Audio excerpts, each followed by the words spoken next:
Mais um dia, estamos de volta. Agora estamos em 3, hein? Se você ouviu aí no fundo, você já sabe que estamos em 3. Ó, ó. A Atena tá aqui do lado. E não é na minha casa! Hoje eu, Diego Adão, meu amigo Adriano Flug. Quem, Flugão?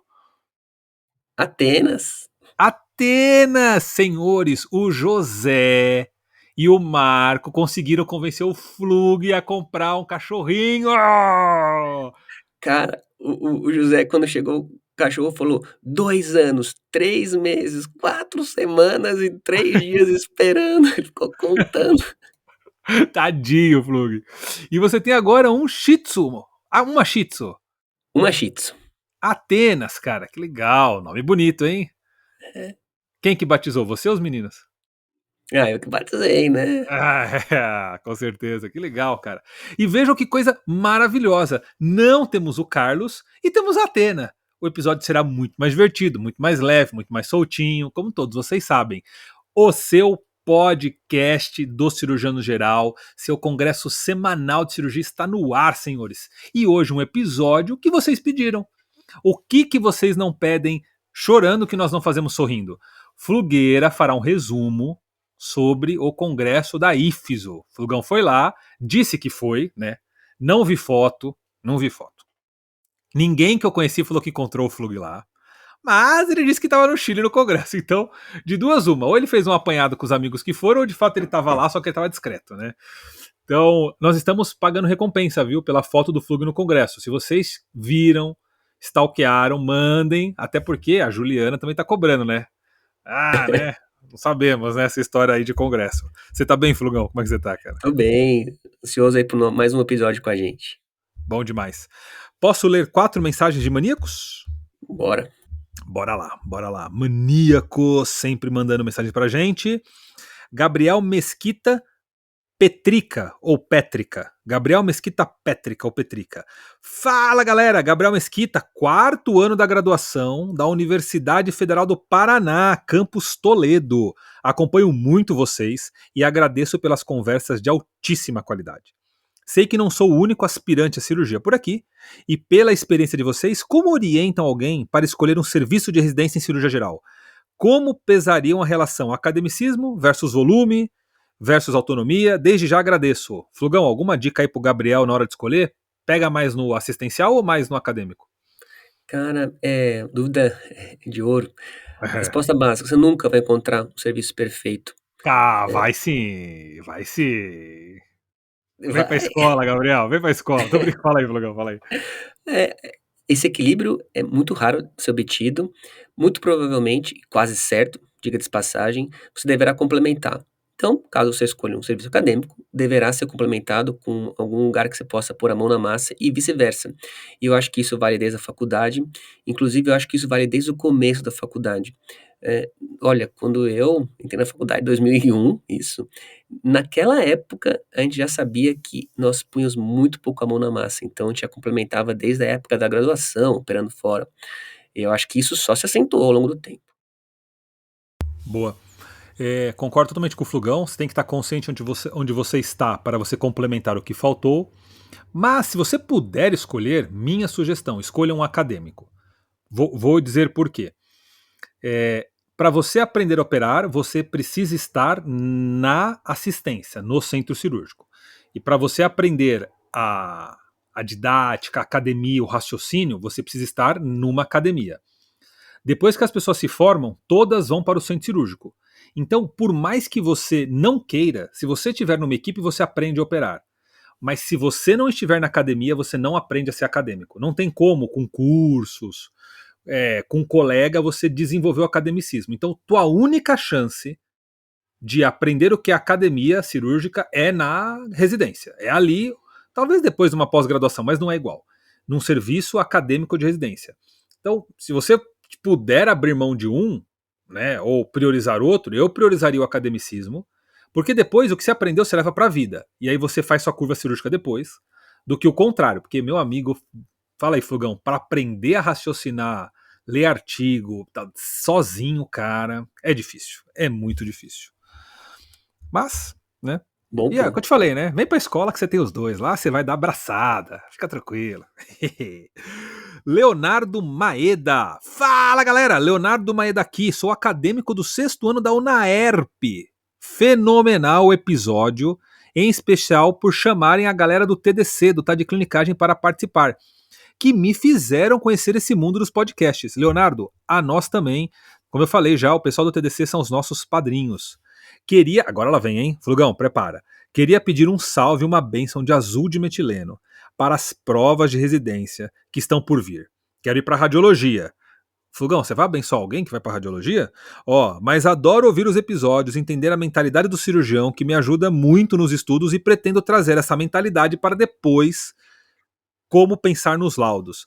Flugão, Leonardo Maeda que é uma benção de azul de metileno que você só dá para os cirurgiões. Abrirá exceção ou não, Flugão? Certamente, ainda mais com esse discurso. Parabéns, Maeda, por todo a sua motivação e um belo bênção de azul para você. Aê, Flugão derrama o Flugão, derrama sobre o Maeda o seu azulão. Roberta, episódio sensacional, como sempre. Sou Roberta, R3, da Santa Casa de BH. E não perco um episódio. Aguardando sempre a sexta-feira pelo próximo. Obrigado, Roberta. Beijo pro pessoal da Santa Casa aí. E escutando esse episódio com os comentários, não poderia deixar de pedir, Flugão, prepara a próxima bênção, Flugão.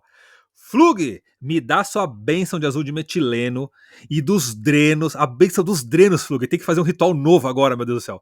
Para a prova Caramba, de R mais para Roberta. Diego, quero bênção de evidências. Carlo, de ultrassom também. Ela vai prestar R mais de aparelho digestivo, Flugão. Derrama, Flugão. Essa aqui merece. já passou, Roberto. Uma grande bênção, um grande abração para você. Aí, Flugão derramou, Robertinha, ó, muitas vibrações ultrassônicas do Carlão para você, eu tenho certeza que ele mandaria. E que você suba a pirâmide da evidência do sucesso e seja aprovada aí no seu R+. Mas conta pra gente depois, hein, que foi aprovada. A gente gosta de saber. Que deu tudo. Claro que vai dar certo, né? Porque uma vez que o Flugão abençoou, já era. Não teve um caso até hoje. Ninguém que o Flugão derramou seu azulão, você fez a chuva de drenos e de azul, que não foi aprovado, hein? E por fim, acho que é Guilherme Mendonça, mas não tá descrito aqui. Ele manda assim, ó, não sei se o Diegão faz bypass, mas tenho certeza que se fizesse também usaria o azul de metileno igual o Flug. Brincadeiras à parte, episódio sensacional, episódio sobre o professor Raul Kutait, não perco nenhum, abração. Ô Gui, você é amigo ou inimigo, bicho? Eu jamais usaria azul de metileno, Gui. Jamais colocaria dreno em ninguém. Primeiro porque eu não acredito, e segundo que se eu passasse a fazer de pirraça eu não faria, só pra ser contra o Flug. Então tá aí, obrigado pela sua mensagem. Isso aí, né, Flugão? Isso aí. Flugueira, minutos finais antes da gente ir pro episódio. Curso de prescrição. Quer comentar aí o que tá por vir? Putz, cara, é animal. E sempre quando eu achava, no começo, eu achava que era muito básico, que não ia acrescentar muito. Cada dia eu vejo que não. No começo, na residência, inclusive para cirurgiões mais velhos, né? A prescrição é tudo de orelhada. Diego, tudo de orelhada. Sim, sim. Não há nenhuma discussão, uma coisa que a gente faz todo dia. Ontem mesmo eu peguei uma bariátrica. A residente perguntou: "Ah, pode dar o Clexane?" "Pode." "Amanhã, né?" "Não, agora, Agora! pelo amor de Deus." "Dieta, amanhã?" "Não, hoje." Então, você vê que nem mesmo em centros acadêmicos, né, essa prescrição acaba não sendo discutida, pois os temas são abdômen agudo vascular, né, estadiamento, e o dia a dia mesmo não é discutido, acaba sendo de orelhada, ou passa de um Sim. residente para o outro. Não, com certeza, cara. E eu também eu entendo que prescrever é como fazer um procedimento, né? É uma conduta. Ela tem risco, tem evidência, tem técnica. E esse curso é sobre isso. A gente vai trazer item a item da prescrição. Quando inicia o jejum, quando que suspende, que dieta começa, como que progride dieta. Faz soro, não faz soro, dá antibiótico, não dá antibiótico, que antibiótico, por quanto tempo. Vai descendo a prescrição até fisioterapia, mobilização no leito, a gente discutiu e mostrou o artigo. Então a gente projeta o artigo e a última evidência. É um curso muito legal. Tá no forno já tá para sair, tá só confeitando. Dia 23/10 é a live de lançamento. Nessa live a gente vai comentar um pouquinho do curso, vai dar uma palhinha para vocês. Se tudo der certo, a gente vai tentar liberar até um e-book nessa live para vocês verem o conteúdo do curso. 23/10 às 21 horas. 9 horas da noite, 23/10, no nosso Instagram. Estejam presentes lá para vocês verem o que vai ter no curso. Pegar um pouquinho de um conteúdo bem legal, que a gente vai adiantar uma parte do curso. Inclusive, essa aula vai ser gravada e vai ser colocada no curso. Ela será a aula 0 do curso. E vocês vão curtir bastante, tenho certeza absoluta. Flugão, você vai mostrar a Atena até o final do episódio ou não? Eu vou e ela tá latindo pra caramba aqui do lado. Legal, legal. Vamos. Então, ó, se você quiser conhecer Atenas. Atena ou Atenas? Então, era Atena, só que a minha esposa imprimiu errado a tigelinha e virou Atena. Não, Atena é legal também.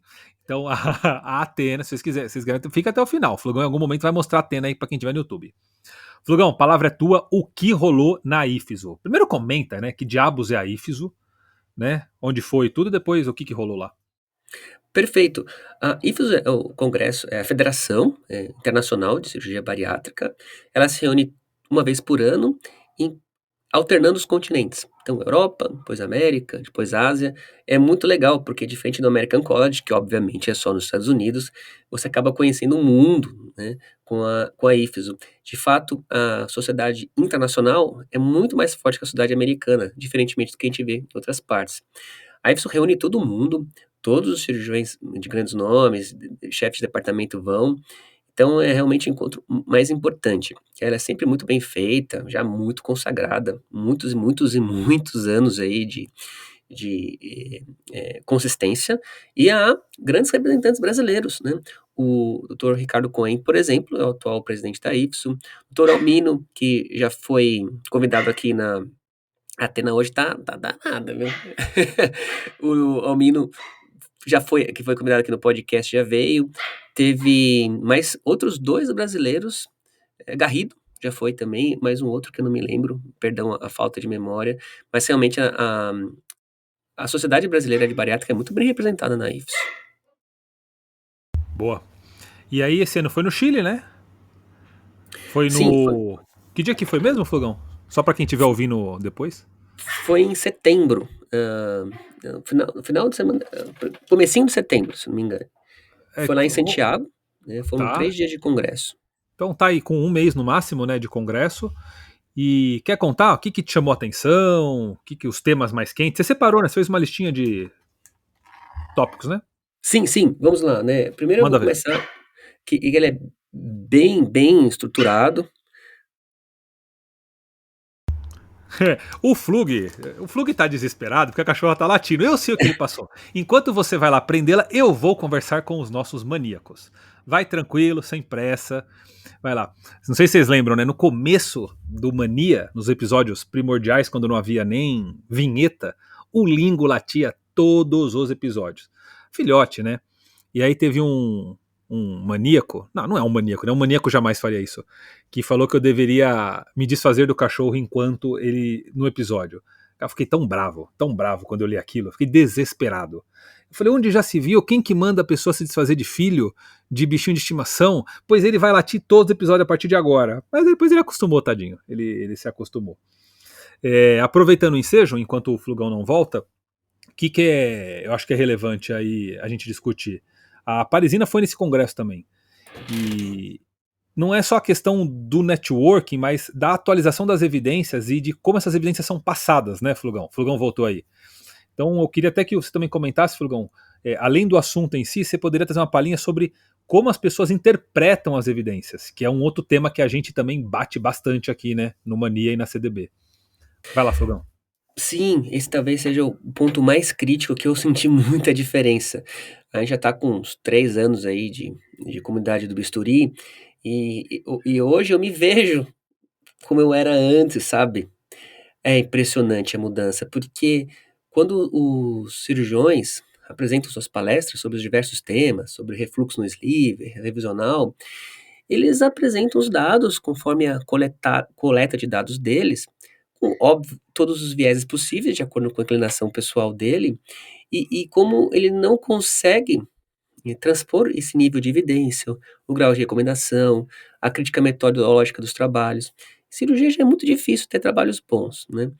E sobre cirurgia bariátrica ainda é mais difícil. E a maior parte do público que lá são cirurgiões assistenciais, aquele perfil de chefes de serviço que fazem cirurgias em volume, que entram em todas aquelas buchas que nós sabemos, e a maioria deles não é preparado para essa interpretação da metodologia. O que fica muito difícil, porque eles estão lá não para operar, mas para mostrar evidência. Então entra nesse paradoxo, né? Nesse paradoxo. E aí as informações acabam se perdendo e o conteúdo não é tão bem aproveitado, né? Só que só hoje a gente consegue ver isso melhor. Com certeza. Mas do que você filtrou lá, manda ver agora. Agora sim. Bom, eu fui para as revisionais, né? Eu tinha um interesse em saber as revisionais. A revisional, o risco é todo maior. Há vários cenários. Claro que o mais comum é o sleeve passar por bypass. Revisional vai fazer a cirurgia basicamente por refluxo, por reganho, geralmente os dois, né? E essa cirurgia pode ser mais ou menos complicada. Por vezes está lisa a cavidade, por vezes está tudo aderido, principalmente com o fígado. Dicas técnicas na revisional. Comece pelo pilar direito. Melhor dica que eu posso dar, vai direto para a cúrula diafragmática no pilar direito e começa a explorar por lá, como se fosse fazer uma hernia de hiato. Isola aquela transição esofogástrica, depois você caminha para o resto. Vários vídeos sobre fístulas gastrogástricas, né, no bypass, que seria um motivo para você fazer a revisional no bypass, e essa dica técnica se mantém. Como é uma cirurgia de risco, entenda que o risco é imensamente maior que na prima cirurgia, há alguns recursos para você fugir da temida fístula. Todo mundo usa dreno. Todos, sem exceção, usam dreno nessa revisional, partindo do pressuposto do risco maior. O que chama atenção, quando você vai ver os guidelines ou eras, por exemplo, que recomendam não uso drenos, eles recomendam para a cirurgia bypass como um todo. A cirurgia bypass como um todo, sleeve, a taxa de fístula é muito, muito baixa, que não se justifica o uso de dreno. Mas não na revisional, que o risco é maior. Então todo mundo acaba usando, só que isso não está nos guidelines, né? Fica mais nos congressos mesmo, e na prática todo mundo sabe que a gente usa. E também para você prevenir isso, né? O verde foi a cor do congresso, né? O verde insulina foi duro, foi tudo quanto é palestra. É mesmo. Demais, assim, demais. Demais mesmo, foi um exagero. Inclusive, algumas vezes com robótica, que talvez o acesso seja melhor. Eu esqueci o nome do cirurgião chileno que estava na banca, mas ele, um exímio, assim, uma capacidade de crítica e educação muito boa, até criticando a robótica, falando: "Por que você vai fazer robótica aqui, né?". Olha, assim, minha opinião, ok? Minha opinião, eu também tenho um viés que eu não faço robótica, então tem que fazer esse disclosure. Eu não vejo ganho nenhum na robótica, de verdade, assim, quiçá o conforto do cirurgião, tá bom, né, curva de aprendizado menor, mas para quem já faz bariátrica, bem por vídeo, fazer robótica, não vejo acréscimo nenhum. Talvez, E na revisional? mesmo assim, vai ser É? difícil ou fácil do mesmo jeito, né. Eu acho que talvez a geração polida aberta para o robô e não passe por vídeo, mas isso é um cenário que está alguns anos distante ainda, inclusive para o mundo, ok? Aham. Inclusive para os Estados Unidos, inclusive para a Europa, não é ninguém quer pagar essa conta. "Ah, nos Estados Unidos tem, Europa tem?". Cara, tudo ninguém almoça de graça. Então, esse custo ninguém quer dividir. Um ponto Tá. importante, às vezes a gente tem aquela síndrome, né, de filho abandonado, né, cara, não, a gente tá no mesmo páreo de todo mundo. Então eles fazem esse verde. E é uma palestra que eu achei brilhante, foi de uma americana, que eu Só também esqueci o nome. parênteses bem rápido, Flugão, só para quem nunca ouviu falar o que que é o verde, né? Vou falar aqui, eu não tô acostumado a usar, você me corrige. Mas é uma medicação, geralmente feita IV, né? Os urologistas fazem por sonda, tem gente que injeta no sistema linfático, mas em geral se injeta intravenoso, e esse medicamento ele perfunde os tecidos. E aí, com uma luz polarizante, você consegue estimular essa molécula, e essa molécula emite um comprimento de onda de volta que a câmera do vídeo, do robô, por exemplo, capta. E aí o software coloca uma cor nessa onda refletida ou estimulada. Geralmente é o verde, né? Configura lá, e aí onde essa medicação perfundiu, fica mais verde. Consequentemente, você deduz que ali tem mais vaso, né? Essa seria um uso do verde, mas pode ser na via biliar, para ver que ali está a via biliar, poderia ser no ureter, para ver que ali está o ureter. Então tem vários usos, mas é uma substância que ela emite uma luz e o software consegue reconhecer onde ela se concentrou. É isso? Perfeito, né. Beleza. Qual que é o contexto desse verde? Quando, por exemplo, você faz uma revisional de um bypass, que é mais complexa e você tem que desconstruir toda aquela anastomose gastroentérica, por vezes você vai ficar em dúvida como está bem vascularizado aquele coto final gástrico esofágico e o mesmo a parte do delgado. Então o verde auxiliaria essa delimitação para você fazer uma anastomose numa região bem vascularizada. Esse talvez seja o melhor contexto que foi exposto algumas vezes em algumas apresentações, mas também pode ser no sleeve e tudo mais. Certo. Ou seja, ele quer ter uma anastomose bem vascularizada. Só que aí essa americana apresentou um caso, de uma hernia interna, que a necrose, né, a aparência necrótica era de quase tudo delgado, de tal modo que caso ela persistisse com a ressecção, ia ressecar quase tudo. Aí ela esperou um pouco, jogou um soro quente, ficou pensando: "Puxa, resseco, não resseco, resseco, Uhum. não resseco". Legal que a Mas o que apresentação era o dela foi caso? Era uma hernia interna? Eu não hernia peguei. interna com sofrimento. Tá, com a complicação de um pós-bypass, uma hernia interna com sofrimento. Certo. Exato, um caso geralmente a hernia interna acontece uns 2 anos depois da bariátrica, onde é o pico da perda de peso, né. E aí ela falou: "Puxa", fez o verde, fez o Ah. verde. O que E aí? aconteceu? Coronada, Nada. nada. E aí, o que ela fez que eu achei brilhante, que eu queria que ela fizesse, ela fez, ela não ressecou. "Não vou ressecar, Vou ver o que vai acontecer. vou ver o que vai acontecer", a justificativa dela é que a ressecção ia ser muito grande, e a outra justificativa dela é que o paciente não estava deteriorando clinicamente durante a cirurgia, que é meio questionável se dizer, o tempo curto que ela estava. Enfim, Aham. acho que não estava tão crítico, de fato não estava tão crítico assim, estava com uma droga mantida, pouco era uma dose baixa, enfim. O paciente ficou ótimo, teve alta sem fazer nada. E aí, qual que é o gancho que ela puxa? O verde tem que ser padronizado, tá meio às cegas. Qual que é a dose, qual que é o tempo que você faz, qual que é a câmera, quanto que você vai esperar de tempo, e tal, quais são as condições que você vai fazer isso. Eu acho que isso é importante, padronizar esse verde, porque ele Certo. não é tudo. E o fato dele não corar, não quer dizer necessariamente que não esteja perfundido, ok? Eu Certo. achei esse contraponto muito oportuno numa um chuveiro de verdes, né, falou: "Ó, verde Aham. não é isso aí tudo que vocês estão falando, sabe". E em uma palestra de cirurgiões, você tem que ser muito corajoso pra falar que não vai operar, né. É, porque então o que eu tô entendendo é assim, a lógica física do negócio é assim, se ficou verde é porque chegou a medicação, logo há vaso e há sangue, se não ficou verde, a medicação não chegou, logo não tem vaso, não tem sangue, tá isquêmico. Exato, Mas não é uma garantia de que só porque tá verde tem sangue e não ficou verde não tem sangue.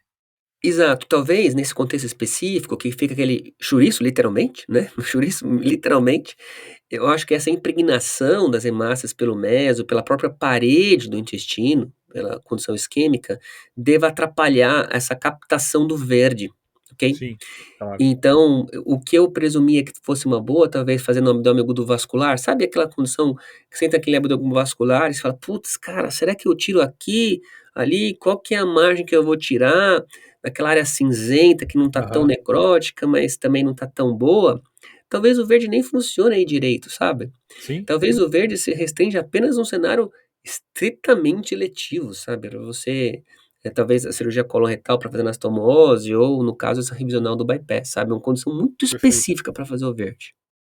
Ótimo. Não, até porque o intestino ele pode sobreviver muito tempo no metabolismo anaeróbio, sem sangue, e não vai morrer, né? Não é porque não chegou o verde. Mas aí Exato. você viu o Então, pessoal usando então para ver viabilidade de coto, para sim, anastomose, por de causa dos pauta. cistos revisionais, que é muito arriscado mesmo, cara. É Legal. muito perigoso, né. Então na revisional você viu que a maioria das pessoas abordam começando pelo pilar direito, todo mundo drena, e na moda agora é verde de endocianina para decidir nível de ressecção e de anastomose.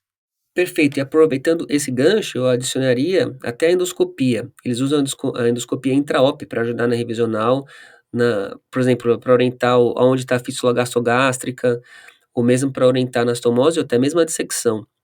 Então a endoscopia está bem liberal, inclusive alguns cirurgiões, até eles mesmos fazem as endoscopias, alguns serviços eles têm essa habilidade. O outro ponto seria não ter realmente medo da endoscopia. Por exemplo, em fístulas, endoscopia precoce, primeiro, segundo pós-operatório, sem medo de ser feliz, inclusive para orientar a reabordagem. Isso não é novo, mas é importante pontuar aqui nesse episódio que a reabordagem de uma fístula, seja sleeve ou bypass, não demanda muito expertise. Na verdade, demanda expertise técnica intraoperatória, mas expertise na interpretação da fístula, tem que ser o mais precoce possível. E realmente um dos sinais mais importantes, a gente aprende rápido na bariátrica, que é a taquicardia. É muito específico, mas chama muita atenção no bariátrico, no primeiro pós-operatório, se manter com taquicardia, né? Fica atento. Como os protocolos de fast track pegaram muito na bariátrica, em alta no primeiro, PO, às vezes no POI, às vezes passa batido isso daí. Então, é claro que o Fast Track revolucionou a bariátrica, mas também tem que haver um protocolo de reconhecimento dessa fístula, né? Eles mencionam ERAS algumas vezes, esses protocolos de detecção, né? A tomografia é muito liberal para você fazer, e assim como a endoscopia é muito liberal para você fazer também.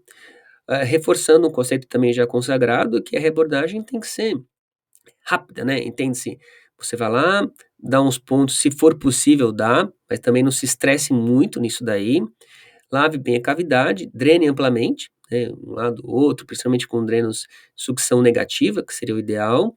Você pode tentar não, você deve ter uma via alimentar, seja passando uma sonda nasoenteral, seja fazendo uma gastrostomia, que não é fácil fazer, ok. Ah, faz uma gastrostomia aí, né? Vai lá, bonitão, pra você ver como é que é, né? O estômago não vem, não sobe, não tem teto, contaminado. A maioria das vezes eu recomendaria nem tentar. Vai pela sonda nasoenteral mesmo. E realmente não foi nesse congresso que eu vi, confesso, mas citaram algumas vezes o curativo a vácuo, né? Então, isso aí tá crescendo muito, né? E os chilenos também estão fazendo, eles improvisam de vários jeitos, eles mostram como eles fazem, low cost vácuo, né? Pegou. Isso aí, cara, já é um consenso na bariátrica. Ficou mudo. Eu ia perguntar, nesse congresso não falaram muito de vácuo? Não, eles mencionam assim, mas não foi a ênfase do congresso. Isso Não, já vinha de congressos anteriores. tá. Já não, já tá fora de moda já. Tipo, tá todo mundo fazendo, sabe? Pra que a gente vai falar isso de novo, né? Tem algumas outras que eu nem vi muito, mas eu sei quem apresentou algumas aulas, então tem balões novos, com menos irritabilidade gástrica, que duram mais tempo, antes era só 6 meses, agora já estão considerando 1, 2 anos. A robótica, sempre a discussão é do valor, né, que ninguém quer pagar essa conta e ainda não se vê um grande benefício, né, para quem já faz muitas cirurgias. E o que é o mais legal, cara, que me surpreendeu de fato, inclusive eles falaram recomeço de uma nova era, alguma coisa assim, um termo assim. Cara, eu fiquei realmente mexido com isso, porque sempre houve uma disputa entre o cirurgião e o endócrino. Isso eu convivo, é um entendimento muito equivocado da cirurgia bariátrica, em que os endócrinos, não deve se operar, deve se fazer esse medicamento. Cara, não é assim. Todo mundo se reúne, inclusive os endócrinos, os NUTs, psicólogos, todo ano, na IFES, por exemplo, e define os critérios. É o MC40, MC50, 35 comorbidades, 2 anos de tratamento, é muito objetiva a indicação da cirurgia. Já foi discutidos os prós e os contras, né? Não é mais para o endócrino ou o cirurgião discutir se o paciente deve fazer ou não. A indicação é essa. Agora, talvez caiba você falar, puxa, a indicação é essa, mas o paciente não consegue fazer porque não tem entendimento. Não, tudo bem, né? Ou não tem os recursos. Mas não tem que fazer. Não, já foi definido, né? E essa luta que até hoje eu vejo no consultório, tá invertendo, cara. O que está acontecendo? O cirurgião está prescrevendo. Eles estão começando a ensinar no congresso a prescrever as canetinhas. Então, o que eu vejo no futuro? Os endócrinos se ferraram, cara, porque os bariátricos vão prescrever as canetinhas também. Eles vão conduzir isso também. Né? Não é nenhum bicho de 7 cabeças, para quem é bem informado, né? Então, o que o endócrino, em tese, entenda-se lato sensu, né, claro que há exceções, pelo amor de Deus, né, é muito fácil me criticar aqui falando, frases amplas, mas o que eu tô falando é que tá mudando o conceito, e que o cirurgião vai pegar essa parte dos medicamentos também, certamente. Sim. Mas, Fluga, agora uma pergunta. Você acha que. Eu tô imaginando alguns perfis de cirurgiões que eu conheço, comparando com outros, né? Porque uma coisa é o indivíduo agregar ao seu arsenal terapêutico as medicações, os inibidores GL e tal, e ele entende a doença obesidade como um todo e ele usa um ou outro e vai potencializando. A outra coisa, eu tô imaginando que vai ter um cirurgião que vai fazer assim, paciente, você prefere operar ou tomar o medicamento? Aí o paciente fala assim, eu prefiro medicamento, então toma. Tipo, usando de uma forma meio... não tratando a obesidade, mas como se fosse um menu, sabe? Abre um menu lá e aí, ó, eu tenho essas opções para você, só para eu não te perder. Mas o indivíduo não vai tratar a obesidade. Ele vai tratar o peso. Dou a caneta, perdeu o peso, tá tudo resolvido. Ah, certamente os 2 vão acontecer, né. Muito desse cenário que você apontou e o outro também. Tem de tudo, né, somos humanos. Sim, sim. Mas é que até então, Diego, isso não existia. Até então o cirurgião falava: "Não, vai lá para o endócrino". Ele deliberava e delegava tranquilamente, eu falo isso com muito propriedade. Ele não ia entrar nessa alçada. Agora ele tá começando a entrar e o congresso está começando a ensinar ele a fazer isso, coisa que eu nunca imaginava no congresso de bariátrica. Tá. Então veio forte mesmo, né? Certamente.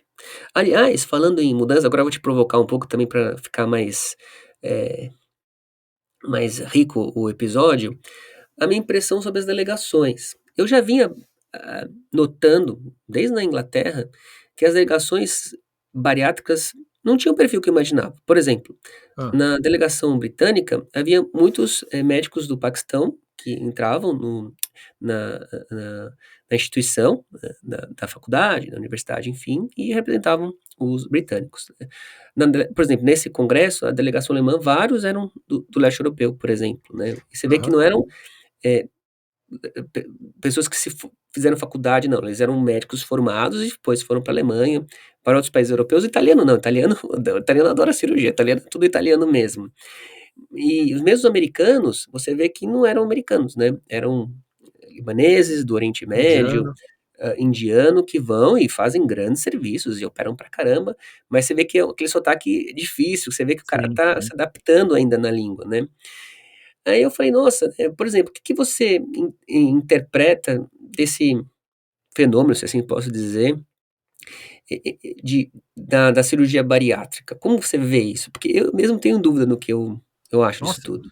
você jogou pra mim isso? Não sei se tem resposta, né, eu só tô Não. Pô, eu não pensando parei alto pra. aqui. Não parei pra pensar nisso. Tá dizendo assim, por que que um imigrante tá ocupando uma vaga que a princípio seria de um nativo? No mundo inteiro, tá acontecendo No isso mundo no mundo inteiro. inteiro. Pô, boa pergunta, cara. Flug, eu vou fazer algumas especulações assim, vou tirar da manga agora, viu? Não tenho nada preparado. Primeira impressão. Primeira impressão, exato. Eu acho que há um despreparo e um desinteresse do local, né? Então, quem nasce no local não vê estímulo em seguir uma carreira acadêmica tão longa, se sacrificar tanto, abrir mão de família, disso, daquilo, por um por um cargo ou por uma função que talvez ele não veja vantagem naquilo. Já o indivíduo que está disposto a sair do seu país, ele já abriu mão de muita coisa, né? Então ele não tem nada a perder, né, cara? Tô aqui mesmo, eu vou dar tudo de mim, e ele aceita algumas restrições que talvez quem está no local não aceite, né? Isso daí acontece muito, eu acho que nem só no nível de delegação. Pode ver a universidade, cara. Muitos grandes chefes de equipe são pessoas que mudaram de serviço por uma insatisfação. E, cara, a partir do momento que ela mudou, ela está disposta a qualquer coisa, né? Acho que esse seria um fenômeno. O segundo, talvez, que as escolas médicas e até a escola fundamental do Ocidente está perdendo muito espaço para as escolas do Oriente, né, cara? A gente vê como naquelas grandes provas de. Eu esqueci a sigla, mas é matemática, tecnologia, ciências, o desempenho de Índia, China, é, todo o Oriente Médio tal, é absurdamente superior ao desempenho do americano médio, do europeu médio, do brasileiro médio nem se fala então, né? Então também acho que tem um melhor preparo desde a graduação desses imigrantes que vão para lá barganhar para vaga, e num país que a meritocracia existe, eles põem o melhor mesmo, né? Então eles não vão dar prioridade por exemplo, a um americano se tiver um indiano melhor que ele e tal. Acho que é uma mistura de um pouco de tudo isso, Flug. Chutei agora aqui, tá? Foi Pois é, empírico. né, eu fiquei pensando muito, me chamou a atenção, eu dei umas filosofadas. Por um lado eu acho brilhante, porque o mundo, troca, Sim, culturas, conhecimentos, preconceitos e por aí vai. É isso que a gente quer, né, que o mundo se interaja, e realmente é por méritos, né. Aqui não vai ser o lugar do protegido, da faculdade ou da residência, vai ser quem é o melhor mesmo, quem está disposto a carregar o pelo nas costas, isso é muito admirável. Por outro, eu acho que, ao mesmo tempo que eu via que, por exemplo, era mais fácil você pressupor um médico de outro país num nível de formação não tão específico, um médico de família, um médico generalista, né, que não precisasse de tanta especificação em residências e a cirurgia bariátrica, o sujeito já fez faculdade, fez residência básica, depois entrou numa área de atuação. Então, é meio que o topo da cadeia de um certo modo, da cirurgia, sim, sim. isso não está vindo nos países de origem, né. Eu não sei, né, depois acho que o pessoal pode comentar aí se eles têm essa mesma impressão, talvez de outras áreas não médicas, né, ou de outras áreas cirúrgicas, mas agora é minha opinião, ok. Eu acho que ninguém quer pagar mais esse preço de ser cirurgião, cara. Acho que ninguém não é a melhor frase, mas cada vez menos, ok. Sim, sim. Acho que talvez por remuneração menor, carga de trabalho pior, talvez um prestígio pior, né, quando você tem uma comparação com áreas que te dão um retorno e um futuro melhor, sei lá, TI, que o cara consegue entrar mais rápido no mercado e vai trabalhar tanto quanto, vai se ferrar muito, mas talvez ele tenha retorno em um final de semana livre, por exemplo, não ter que operar ninguém à noite, né. Um risco de vida, um risco de processo aqui, a gente discute muito na comunidade, né, o Sim. quanto que nós nos arriscamos e, pô, você faz o melhor para o sujeito, opera de madrugada e depois toma um processo no dia seguinte, né. Na TI você vai perder o emprego, quando vai você não vai ser tão é uma luta muito corpo a corpo, eu acho, sabe. Eu acho que a cirurgia é uma luta feudal, é um escudo e uma espada, né. Você Sim, tá com sim, seu sim. oponente, entre aspas, que não é oponente, mas por vezes dá a impressão que é, pelo menos para quem tá sofrendo a pancada, e nas outras áreas você não vai ter isso, né, ou não vai ter esse desfecho letal, literalmente, que é a morte que pode acontecer, que não vai acontecer na TI, no direito e tudo mais, né.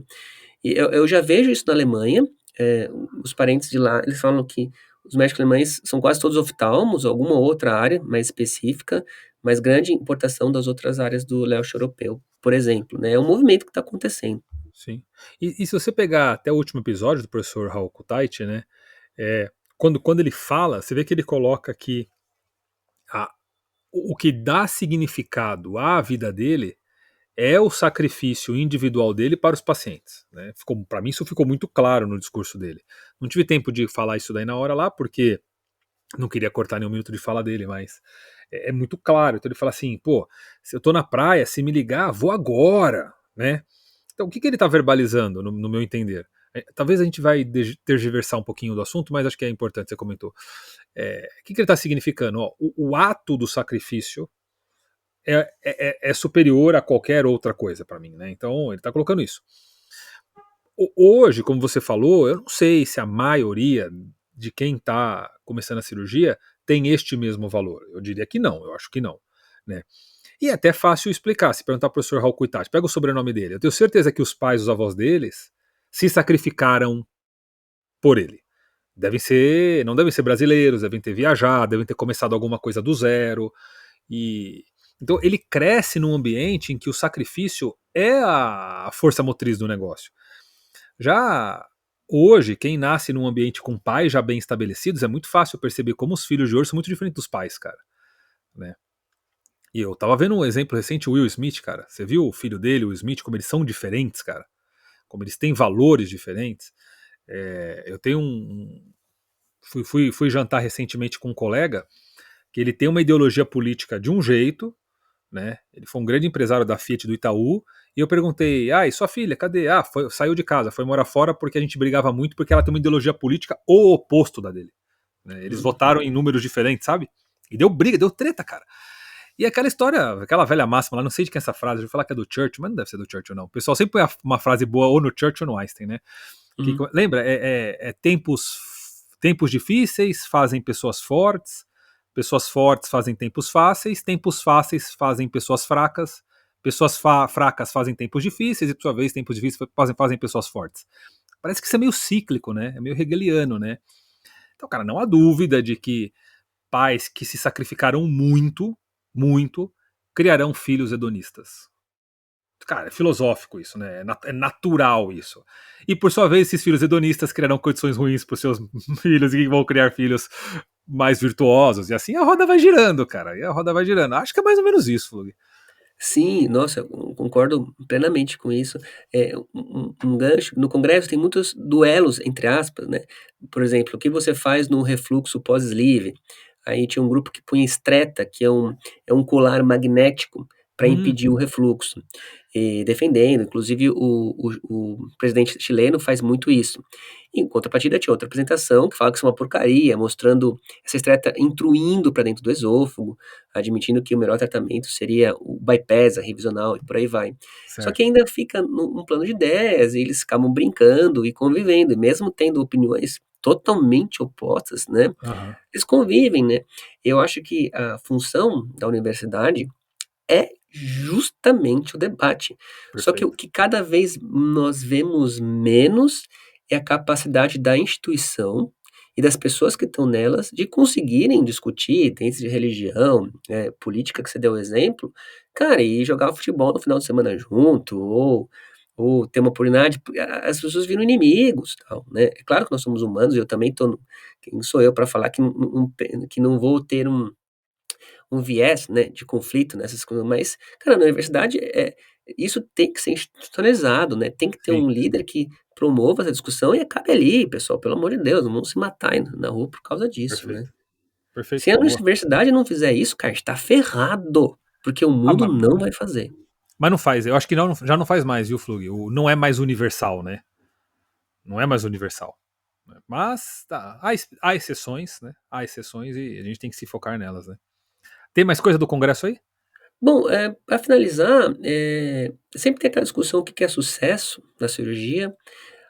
Muitos pacientes, né, verdade, e muitos médicos acabam resumindo ao peso, mas isso vai além. Por exemplo, há pacientes que não perdem tanto, mas corrigem a parte metabólica, como a pressão alta, a diabetes e principalmente a esteatose, né. Teve várias palestras nesse sentido, do controle da esteatose. Eu posso me posso ser falho agora, minha memória tá faceira, mas acho que a principal indicação de transplante na Europa hoje é a esteatose, o NASH, não é mais o vírus C, vírus B, né, só preciso confirmar isso depois. Então Só há isso mesmo. uma preocupação nesse sentido, né. E realmente a cirurgia metabólica, como muitos autores gostam de dizer, é oportuno o nome, né. Nem sempre ela corrige tanto peso como nós gostaríamos, mas essas implicações metabólicas acontecem bem. Ao que se pese, por incrível que pareça, há uns outliers que os pacientes sentem insuficiência hepática após o bypass. Isso é raro, eu já vi, é raro, mas acontece, né.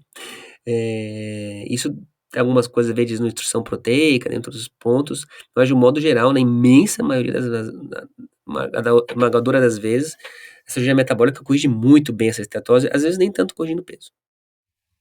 Boa. Muito bom. Eu acho que de informações, acho que de um geralzão era isso, né. Não, foi legal. Acho que deu uma passagem geral. Para quem é da área, acho que vai tirar muito mais proveito. E para você que não faz bariátrica como eu, pelo menos você ficar sabendo aí do que os bariátricos estão discutindo, né? E aí agora eu tenho coisa para conversar com a Parisina aqui, né? Ah, Vou... boa.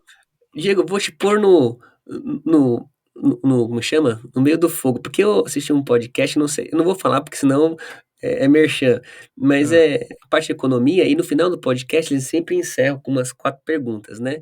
Então como não ah, tem o ah. caso, vai você mesmo, né. Fala uma Você vai música aí que encerrar você gosta. comigo? Você vai encerrar Vou comigo? encerrar com você, vou Meu encerrar com Deus do você. céu. Uma música aí boa que te lembra boas coisas. Música? Música. Cara, puta, vou falar a música que eu mais gosto. Eu gosto de Legião, cara. Eu gosto de Faroeste. Ah, é? É, Legal. Esse é um clássico, né? rock nacional assim, meio. Não é meu estilo favorito. Hoje eu escuto mais folk, eu curto umas bandas meio irlandesas, assim tal. Mas uma música é Faroeste. Um Você sabe que livro para recomendar. você sabe que eu me lembro onde eu ouvi Faroeste a primeira vez? Cara, Aonde? me marcou muito, cara. Não, eu tava numa festa de aniversário da minha prima, e aí tinha um mini system, aqueles radinhos pequenininhos tocando, e aí começou a tocar, eu comecei a ouvir, eu comecei a prestar atenção, eu fiquei maluco, Flugo. Eu sempre adorei histórias, né, cara? Sempre adorei histórias. E eu fiquei maluco, e eu não sabia quem era, não sabia o que que era, imagina, moleque. Aí na escola, no dia seguinte, eu comentei com um amigo meu, eu lembro do nome desse menino, chama Rodrigo. Falei, Rodrigo, eu tava na minha prima, eu vi uma música longa pra caramba, assim, ele falou, pô, cara, isso é Legião, é Faroeste. Eu falei, você sabe, sei. Aí, Frug, ele me ditou a letra inteira, eu anotei num papel almaço, cara. Caramba, papel almaço. E fiquei memorizando até memorizar, cara. Fantástico. Isso a gente já perguntou, mas um livro recente aí que você tem a indicar pra gente. Ah, vou indicar, recente não, vou indicar o livro dos livros, né? Senhor dos Anéis, né? Até a É, Senhor menor dos sombra de Anéis. dúvida, cara. Senhor dos Anéis, Senhor dos Anéis. Do Tolkien. São 6 livros reunidos em 3, né? Ele escreveu originalmente 6 volumes. Então, em 3 aí, muito melhor coisa que eu já li na minha vida, cara. Leio todo ano metade dele, assim. Eu vou lendo, leio inglês, português, comprei em espanhol. Eu acho que eu tenho umas 10 edições diferentes dele aqui, cara. Boa. E a última pergunta, que eu vou copiar literalmente, escrachadamente, mas é que eu acho que foi tão brilhante, cara, que merece ser divulgada para outros meios de comunicação, né? Qual foi a maior gentileza que você já presenciou na sua vida? Sabe que quando você fez essa pergunta pro professor Raul, cara, eu fiquei pensando, né? Eu fiquei pensando. Cara, hoje, hoje eu tenho um exemplo vivo, né, cara, no meu dia a dia, cara. Coisas muito pessoais, né? Não sou de falar muito de mim mesmo, mas, cara, é minha mãe com meu pai, cara. Ah, que legal. Meu pai teve uma amputação transtibial recente, né? Uhum. E teve o pé diabético, precisou ser amputado, tudo. E eles eram separados, né? Por motivos, coisas bem ruins aconteceram com a minha mãe, com meu pai e tal. Cara, ela conseguiu passar por cima de tudo isso, ela tá ajudando ele a se recuperar agora, sabe? Então Caramba, eu até falo, minha mãe, não sei se eu teria esse. essa Sabe? inclinação, né? Cara, então foi hoje o meu principal exemplo de gentileza é a forma que minha mãe tá cuidando do meu pai, cara. Parabéns, né? Um cara com uma mãe com virtudes, cara, tem tudo na Ah, vida. Larga na valeu, cara. frente. Parabéns. Valeu, Flugão. Pô, então É vamos isso? encerrar agora com Vamos lá. algo motivacional. Parece que ficou triste agora, mas é bonito, né? Não, mas é bonito, só como é que fala? É emotivo, né? Mas é legal. Então, tô feliz, não falei triste, não. Falei feliz, cara. Falei feliz. Esse sentimento de felicidade, por vezes, é engraçado. Eu acho que a felicidade, ela não tá na caixa alta, né? A felicidade é um tom pleno, é mais ameno, assim, né?